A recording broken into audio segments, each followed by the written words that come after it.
அரசியலுக்கு வந்ததுக்கு அப்புறமும் சரி, ஆட்சி அதிகாரத்துக்கு வந்ததுக்கு அப்புறமும் சரி, ஒன்னே ஒண்ணு சொல்ற, எழுதி வச்சுக்கோங்க. இதுக்கு முன்னாடி இருந்தவங்க மாதிரியோ இல்ல இப்ப இருக்கிறவங்க மாதிரியோ ஊழல் செய்யவே மாட்டான். ஒரு பைசா தொட மாட்டான். எனக்கு அது அவசியமே இல்ல. புரிஞ்சுங்களா உங்களுக்கு?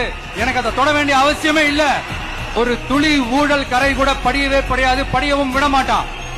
நீங்க கேட்கலாம், இதென்ன சினிமாவா, இதென்ன முதல்வன் படமா, ஒரே நாள்ல வந்து இவர் எல்லாத்தையும் கிளீன் பண்ணிடுவாரான்னு நீங்க கேட்கலாம். ஓகே, பிராக்டிகலா அது பாசிபிள் இல்லதான். But it is a process, right? It is a process. இப்படி எதுக்குமே ஆசைப்படாத ஒருத்தன் அரசியலுக்கு வர்றான் அப்படின்னா, அவன் கண்ணு முன்னாடி ஏதாவது ஒரு தப்பு நடக்குது அப்படின்னா, அவன் கண்ணு முன்னாடி ஏதாவது இந்த மாதிரி ஒரு ஊழல் நடக்குது அப்படின்னா, அதை பார்த்துக்கிட்டு அவன் சும்மா இருப்பான்னு நினைக்கிறீங்க? அதனால இந்த தீய சக்தியா இருக்கட்டும், இந்த ஊழல் சக்தியா இருக்கட்டும், ரெண்டு பேரும் தமிழ்நாட்டை ஆண்டவை கூடாது. அப்படிப்பட்ட இந்த கட்சிகளை உண்மையா தில்லா எதிர்க்கிற அந்த கட்ஸும் கெத்தும் நம்ம கிட்ட